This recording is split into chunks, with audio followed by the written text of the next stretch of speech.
Ladies and gentlemen. Señoras y señores, buenas tardes. Recuerdo en el momento álgido de la pandemia que nos planteamos si era el fin de las ciudades tal y como las conocíamos. Y yo recuerdo que dije que históricamente las ciudades siempre remontaban después de una crisis, siempre salían reforzadas después de una crisis, más vivas, más resilientes. Y esas son, creo, las lecciones que nos enseña la historia. Pero podría parecer que ha habido algunos cambios, pero los cambios son en realidad una magnificación de tendencias que ya estaban subyacentes en la sociedad. Y yo creo que eso se ha puesto de manifiesto en el entorno y en la realidad post-pandemia. Otra cuestión es la amenaza del calentamiento global, los desafíos que plantea el calentamiento global. ¿Significa eso que vamos a tener que sufrir como consecuencia? Vamos a tener que cuidar la salud del planeta. Y siempre me parece que en realidad, cuanto más lo examino, cuanto más analizo 6 décadas de práctica profesional, de investigación también, que viene de la Fundación, cada vez me parece más que cuando uno separa los hechos de las modas o de la ficción, lo que es bueno para el planeta acaba siendo también bueno para nosotros. Y eso me lleva de vuelta a ese concepto de la ciudad, porque la ciudad es nuestro futuro. Y si miramos al futuro, hacia 2050, más de 2 de cada 3 personas vivirán en ciudades. Se podría argumentar que el mejor invento, el mayor generador de riqueza, el PIB de una ciudad típica podría ser el de una nación. El PIB de Nueva York es parecido al PIB de Canadá. París es equivalente al de Sudáfrica. Y por otro lado, las ciudades van a ir acomodando, dando cabida, digamos, al 90% del crecimiento urbano. Y ese crecimiento urbano viene de la mano de emisiones de carbono. Y las ciudades son responsables de alrededor del 70% de las emisiones de carbono. Y, por tanto, ofrecen la pista fundamental para poder combatir el cambio climático. Si hablamos de la urbanización, del desarrollo urbano, del crecimiento de la población, estamos en el orden de 111 millones por año, lo cual quiere decir que para 2050 tendremos que crear el equivalente a unos 47 ciudades de Madrid cada año entre ahora y 2050. Así que, ¿qué tipo de ciudades deberíamos alentar? ¿Qué tipo de ciudades deberíamos desalentar? Porque ese desarrollo urbano, esa urbanización que va a ocurrir fundamentalmente en Asia y en África, también va a afectar a las ciudades europeas, porque una ciudad es un ente orgánico, siempre responde a los cambios en el entorno, con lo cual, cómo van a crecer las ciudades aquí y expandirse y cambiar internamente como consecuencia de la evolución del resto de las ciudades.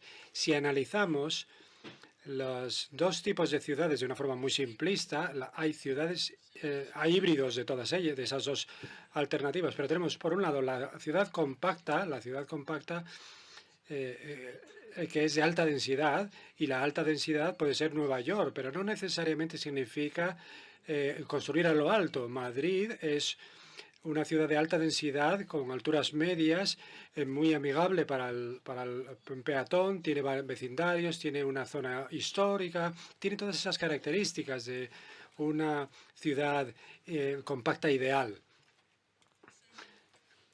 Así que si alentamos ese tipo de ciudades, ¿qué ciudades deberíamos estar desalentando? Deberíamos desalentar aquellas que se extienden mucho, que dependen por completo del coche, que consumen mucho territorio, que destruyen la biodiversidad, que se comen al entorno rural. y que están caracterizadas por la exclusión social. Y muchos de los problemas que vemos hoy en día provienen de los elementos híbridos de esas ciudades compactas que se han ido expandiendo de esta otra forma. Si decimos, preguntamos, ¿cómo describiríamos una ciudad? Podríamos decir que el ADN de una ciudad viene determinado por su infraestructura, la infraestructura que le da conectividad,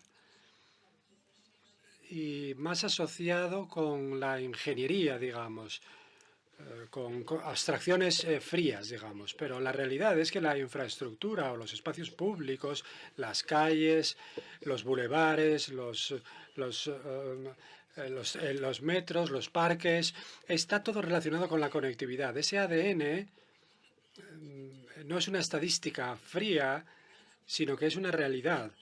Es lo que hace que Madrid sea distinta de París, distinta de Londres, de Nueva York, y determina la huella de carbono de esa ciudad, determina la calidad de vida que hay en esa ciudad. Así que si desalentamos ese tipo de ciudad y alentamos las compactas, no deberíamos estar pensando en construir carreteras, sino que tendríamos que mejorar la calidad del transporte público. Deberíamos mejorar la calidad de la vida peatonal dentro de los vecindarios, de las zonas históricas. Pero evidentemente la realidad es que tenemos muchas carreteras, tenemos muchas de esas ciudades dormitorio en las afueras y vemos tendencias en movilidad. Vemos el movimiento hacia el coche autónomo, vemos cambios en la actitud de las jóvenes generaciones que están menos impresionados por la titularidad, por la propiedad y que se ven más atraídos por el compartir los viajes, por la adaptación a la demanda. Así que tendríamos que maximizar esas redes de carreteras y alentar a que esos coches autónomos lleguen a transportar a grupos de personas, como ocurrió con los trenes, como ocurrió con las diligencias en su día. Y esa electrificación debería contribuir a todo eso. Y creo que deberías perseguir los hechos más que las modas, y deberíamos quizá cuestionar muchas de las iniciativas alentadas por los gobiernos en términos de electrificación. ¿Y por qué lo digo? Pues porque en términos de electrificación tiene mucho sentido que aquellos que vivimos en la minoría de las ciudades, la mayoría de las ciudades no son las de estilo occidental. Ese es otro tema y otro problema. Pero si vamos al tema de la electrificación de los coches, entonces la electricidad que se genera a escala global, el 65% de ella es generada por combustibles fósiles y solo un 12% lo genera la energía solar y eólica. Y la solar y eólica necesitan el respaldo de los combustibles fósiles. Así que si metemos la electricidad sucia en esas baterías, tenemos unos coches eléctricos sucios también. Y también es más pesada, así que necesitan más energía para trasladarlos. Así que su huella de carbono, por de pronto, es mayor.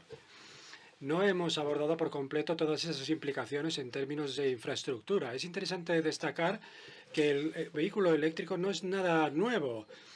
En los años 1900 había un 40% de los coches en las carreteras americanas que eran eléctricos.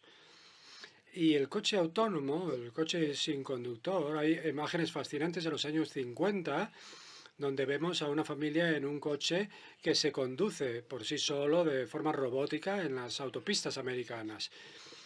Quizá una de las innovaciones más influyentes recientes es la reinvención de las patentes de finales del siglo XIX, perdón, de las bicicletas y de los motores en las bicicletas y demás. Y esa sí que es una verdadera revolución que puede aliviar la congestión. Por ejemplo, si vemos en San Francisco, se ve que un 35 o un 50% de las bicicletas eléctricas estaban eliminando tráfico de las carreteras. Así que alivia las congestiones. Y hay estadísticas similares también en términos de la reducción en contaminación en esas ciudades. Es evidente que los beneficios para la salud son muy claros y a mí me intrigaba o me sorprendió saber que uno de los estudios de 7 ciudades europeas llegó a la conclusión de que aquellos que conducían bicicletas eléctricas gastaban 10% más de energía que una bicicleta normal, que es un poco contraintuitivo, es un poco al revés lo que pensaríamos, pero yo puedo verificar eso, he verificado eso porque conduzco voy en bicicleta tanto eléctrica como bicicleta normal y es verdad que vas más lejos y vas más rápido. Así que todo el tema de hacer que los vecindarios sean más fáciles para los peatones está vinculado inevitablemente al incremento de la bicicleta, del uso de la bicicleta. Quizá no sea una casualidad que una ciudad que ha tomado unas medidas draconianas para reducir el espacio en París, me refiero al espacio que utilizan los vehículos y ha incrementado dramáticamente el espacio para las bicicletas, ha sido un cambio transformador en la ciudad. Quizá estemos familiarizados con el concepto por el que abogan la ciudad de los 15 minutos, una reunión de alcaldes donde se determina que cualquier recado rápido, como sea ir de compras, ir a un sitio de ocio, a un espacio verde o al colegio, que esté dentro de 15 minutos, es un concepto muy tradicional. Si piensas, por ejemplo, en Londres, más del 90% de los residentes están a una distancia que pueden ir andando a una calle importante, lo cual les da acceso a todo tipo de servicios. Y yo creo que al final se reduce al tema de la zonificación. Y si queremos transformar nuestras ciudades y queremos mejorar la calidad de vida, reducir su huella de carbono, entonces necesitamos analizar algunas de esas estrategias de zonificación. La zonificación es un tema clave. Por ejemplo, la industria en el pasado tradicionalmente era una actividad sucia, digamos, y no es sorprendente que haya sido zonificada, digamos, o enviada a una parte más remota de la ciudad. Pero hoy en día gran parte de la industria es limpia y puede convivir con las oficinas, con las residencias, y podríamos alentar esa mezcla de proximidad y al mismo tiempo mejorar la calidad de vida de las personas, reduciendo al mismo tiempo la huella de carbono. Si vemos algunos de los cambios que se predicen en la movilidad, donde va a ser necesario menos espacio para aparcamiento dentro de las ciudades, y yo puedo hablar personalmente bastante por la transformación de Trafalgar Square en el corazón de Londres y su peatonalización. Si hablamos de esto, podemos ver la perspectiva de un aparcamiento, con múltiples plantas que sea un concepto obsolescente y que podría ser una idea perfecta para establecer unas granjas, digamos, urbanas con cultivos hidropónicos que reduce enormemente la cantidad de agua necesaria, crea unos productos más frescos a la puerta de casa y a la puerta de casa de las ciudades y menos contaminación para el transporte y demás. Y es simplemente una cuestión de zonificación.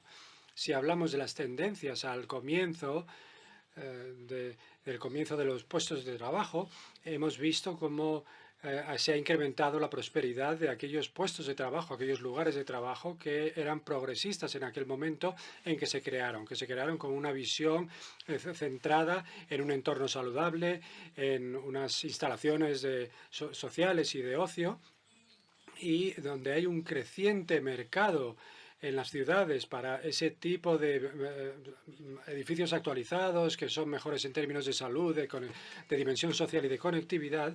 Vemos que esas primeras generaciones, esos edificios de primera generación que tienen las células más bajas, techos más bajos que recirculan el aire,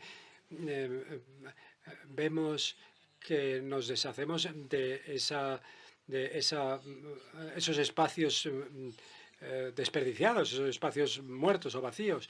Y ahí vemos una oportunidad enorme porque la escala se vuelve mucho más cercana a la residencial y realmente hay muy poca distancia desde las zonas de vivencia comunes a las zonas donde se vive del resto de las zonas.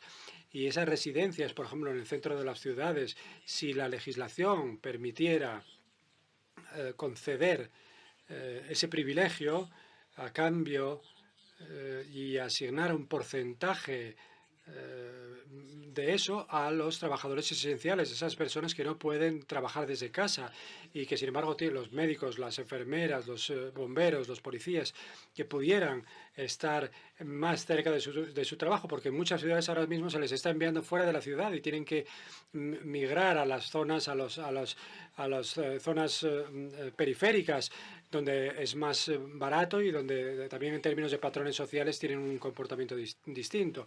Esa zonificación podría llevar hacia una conversión de residuos en energía. Por ejemplo, hay un edificio de estas características en Escandinavia, donde el tejado es una pendiente de esquí, donde se esquía. Así que tenemos un potencial enorme para cuestionar toda esa separación de actividades y fomentar la integración de distintas actividades que hasta ahora no concebimos juntas. Sería una buena alternativa. Y luego vamos a las políticas en el entorno privado. Y yo sé por experiencia personal que una empresa como Bloomberg, por ejemplo, proporcionaría unas instalaciones de ocio y tiempo libre dentro de su sede, encantada, pero que dejó de hacerlo, de proporcionar esas en el vecindario, exactamente en las zonas cercanas a la sede. Podía poner esos gimnasios, esas cafeterías, esas peluquerías, esa inserción de todo esto dentro de la sede y viceversa, de la sede dentro de la ciudad, podría traer vida a esos vecindarios. Y todas esas instalaciones que tienen Google, por ejemplo, dentro de sus propias instalaciones, que compiten luego con la facturación de los profesionales que están en los vecindarios, podríamos unificarlos y beneficiaríamos a todos. Y los gobiernos locales y centrales deberían abordar también la cuestión de una vivienda asequible, que en tantas culturas viene asociado a lo bajo coste, con baja calidad, con gente más desfavorecida. Pero hay ciudades que demuestran exactamente lo contrario. Viena, por ejemplo, alrededor del 80% son modelo de alquiler y un 60% es financiación del gobierno, y algunas de las viviendas de más calidad y más arriesgadas y más aventuradas en su diseño son buena prueba de esa nueva política que en muchos casos está financiada como vivienda de protección oficial. Si hablamos de la diferencia entre la ciudad compacta y la ciudad que se extiende, en términos de sostenibilidad, la ciudad compacta consume alrededor de la mitad de la energía que las ciudades que se extienden y que tienen unos barrios periféricos muy amplios. Y si vemos las ciudades en las que la gente quiere visitar, en las que quiere vivir y en las que quiere crear una familia, son siempre las 10 primeras en 5 continentes, en 3 continentes, son el tipo de ciudad compacta de la que yo estoy hablando. Singapur, por ejemplo, es bastante interesante en la forma en que los incentivos financieros, en términos de comprar una vivienda asequible, están estructurados. No estamos hablando de dar dinero sin más, sino que solo estamos hablando de una forma muy civilizada de organizar. Y a aquellas personas que buscan una vivienda asequible se les da un incentivo financiero para para que alquilen una vivienda que está cerca de la de sus padres. Es también una reflexión en términos del presupuesto sanitario. La inclusión social, la ausencia de soledad, la cercanía de las familias son uno de los barómetros, son una de las características de una alta esperanza de vida, junto con el ejercicio físico, y eso nos trae de vuelta directamente a esas ciudades que son agradables para los peatones, esas ciudades peatonalizadas. Aquí en Madrid hay un laboratorio donde se demuestran muchas de las cosas que yo he propuesto ahora mismo. Se analizan los cambios en ciudades existentes y se puede crear un gemelo digital de la ciudad utilizando datos. De esa manera uno puede explorar y demostrar las implicaciones de una política, por ejemplo, de plantar árboles o de... Ámsterdam, por ejemplo, tiene previsto plantar 25.000 árboles en los próximos 5 años y la idea es proporcionar más sombra, reducir el calor, el concepto de isla térmica, y todo se reduce al final a una cuestión de la salud de los ciudadanos. Pero si trabajamos con Atenas, podemos decidir si plantamos los árboles en un lugar o en otro lugar. Y la Organización Mundial de la Salud ha demostrado que la biodiversidad que viene fomentada por esas zonas verdes y esas áreas de naturaleza que conectan distintos vecindarios, no son solo buenos para esos animales, sino que interrumpe cualquier tipo de infección cruzada, la extensión y la difusión de las pandemias, si queremos. Así que yo creo que tenemos un imperativo que es identificar esas tendencias que he compartido ahora y validar esas propuestas y, si funcionan, ponerlas en práctica. Y eso significa liderazgo por parte de los que forman parte del gobierno, liderazgo por parte de los que están en las instituciones, en las empresas. Y a continuación, si tenemos ese efecto acumulativo, creo que podremos decir que la ciudad del futuro va a tener todas las cualidades de las ciudades tradicionales del pasado, pero con una diferencia muy importante, que es que va a ser más tranquila, más segura, más verde y más limpia. Y quizá veremos las perspectivas de unos niños jugando en las calles y los pájaros cantando en los árboles. Gracias.